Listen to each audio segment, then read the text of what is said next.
Hey guys, welcome back to Nose and Friends. First thing we're going to be doing is jacking up the front end, removing the front tires, and taking out the 6-cylinder exhaust.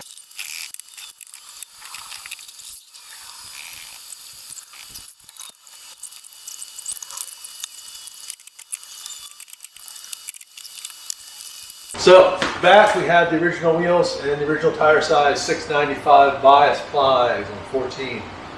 The beauty about that is they will come off even though this car has been slammed in the back because they are skinny minis. We can lift the back of the car slightly and get them out. Now Miles, can you imagine back in the day, okay? This is the stock tire size. There was no upgrade option on tire size. Plus the dealer wanted to sell you something and whatnot. But 695 tire. Look at that. Teeny bit of tread right there.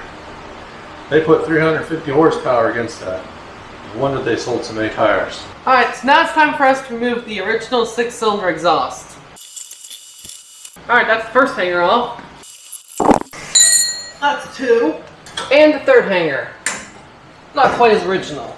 Alright, now it's time to remove the 3-speed linkage. The original spring pins were lost, so right now they're being held in with these cotter pins. To remove a cotter pin, what you do is you bend both legs back up straight like it came in. Make sure they're close and tight together, and pull the mount. Now it's time to remove the bushings. One has already fallen out, as you can see down here, but they should just be able to slide out like this. There's the rest of it here. Then it's time for us to remove this clamp right here so we can pull the steering column out. And 67 was the first year for the federally mandated collapsible steering column. The steering column is in 2 pieces, and the pieces slide into each other when there is an accident, but required a different steering box and steering column for the 67 Chevy 2. Later in 68, the complete subframe changed to match the 67 Camaro. As you can see here, folks, the bottom of this column, the lower steering bearing, has made its way south and is preventing us from removing the hardware. So we're going to have to go in the car and loosen up the column and move it slightly north. Up here are 3 bolts that you'll need to loosen the shift the steering column up. 2 are 9/16, and 1 is 3/8 of an inch. Using a gear wrench down below, you can loosen up the 3/8, which clamps around the steering column and holds it to the firewall securely. Then you'll need to use your 9/16 on a ratchet to loosen up these bolts up here. Actually, there's 3 because this is 67. Once these are all loosened, then we can move this column a little bit north and get access to our clamp bolt on the steering box. when you take something apart, you gotta make sure you have all your bags labeled and organized, and set somewhere where you're gonna remember where it actually is. Now that we have the column loose, we can now gently pry up on the steering column, Giving us access to our hardware. we insert the flathead screwdriver to hold the column up so we can take the bolt out. This is a tedious task, but it is something that needs to be done on a 67 to remove the front subframe without removing the bolts on the steering box and the pitman arm off the box. Originally, this bolt was plated in cadmium. This plating is no longer legal in the United States unless it's military. Closest thing you can do is Bright Zinc No Dye, also known as Bright Zinc Bright for you OEM guys. Now that we have the clamp loosened, we can turn our attention to pulling off the removable part of the firewall. There are several rubber style plugs that hold the firewall pad to the firewall. This is different from the earlier cars where the plastic plugs used to reside. These rubber ones are a little more manageable to get out and reuse.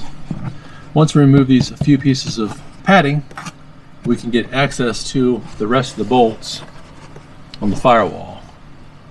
Someone here has glued some carpet in place where they messed the carpet up. Once we get the firewall pad out, then we can remove the bolts that retain this lower column mount, and we can pull these top 2 bolts the rest of the way out. I already pulled the third out here that had the aluminum washer. As you can see here, these are also part of the collapsible column technology.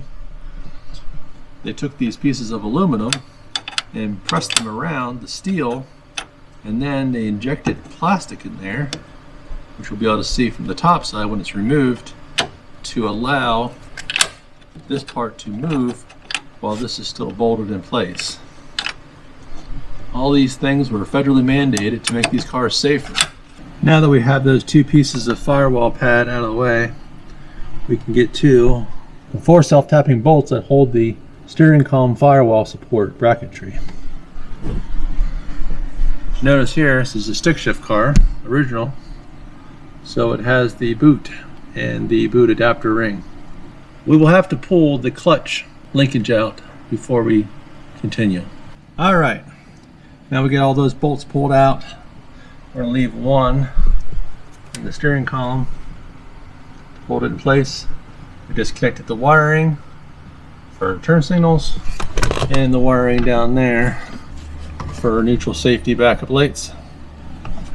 Now we're going to go out here and gently pry on the column while somebody is pulling on the column.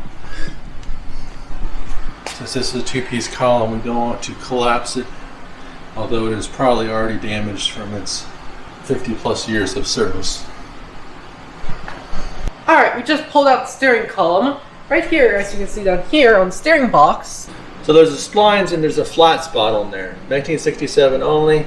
It makes it a royal pain to get the column in and out of these cars. But with the federal mandate to have a collapsible steering column, it was a necessity to keep these cars in production. Next, we're going to work on pulling out the steering column / pedal assembly. We have some wiring to take off here on the brake light switch, and we have to unbolt it from this upper bolt here. This is bolt number 4 on the column. We had these 3 here that attached the column bracket to the steering column, and now we have 1 more here and 2 over here. We will also need to disconnect the parking brake cable assembly, which is up here. This is done easier by taking and pulling the parking brake all the way out, placing a set of vice grips on the cable right above this retainer, and then loosening the parking brake handle. Now that we have the parking brake pulled out and the vice grips placed to hold the cable assembly from going back in the housing, we can release the parking brake, and then the cable over here will still be loose, allowing us to remove it from the assembly. As you can see, it has a ball on the end of it, which lays up inside of this assembly here. Once we've loosened the bolts on the inside, we can remove the nuts on the master cylinder, as you can see here. You okay? Yeah. Miles makes short work of it using a 9/16 ratcheting wrench. When you loosen this one, be careful not to break your windshield washer pump. Alright, Miles, pull it away from the firewall now. Straightforward. Almost there. It's kind of hard to fight the brake lines. Okay. You see in the back there is the dust boot. Dust boot is a good thing to have on your master cylinder. It keeps the dust away from the seal and the O-ring that resides in the back of your master cylinder. Common master cylinder failures result from getting a lot of dirt and corrosion on the back side of the master cylinder. So when you step on the brakes, the dust and dirt goes up inside there, and then it comes back and damages your O-ring and causes a leak. Some master cylinders have lip seals on them as well. And here is our rod assembly, which is attached to the pedal. We will pull that out as one piece. So don't be dumb like us. We said it and we completely forgot to do it. You need to disconnect your wiring on your brake light switch and back here on your parking brake. Parking brake just has a bullet connector. The brake light switch has a double spade with a clip on it. I can get it back down here in the camera. These two clips will have to be spread, and then you can pull it straight off. All right, well, double check everything again. There's even people like us that have done it many times. Well, except for Miles, he's only done it, this is his first time. So it's a learning experience. Thanks for coming along.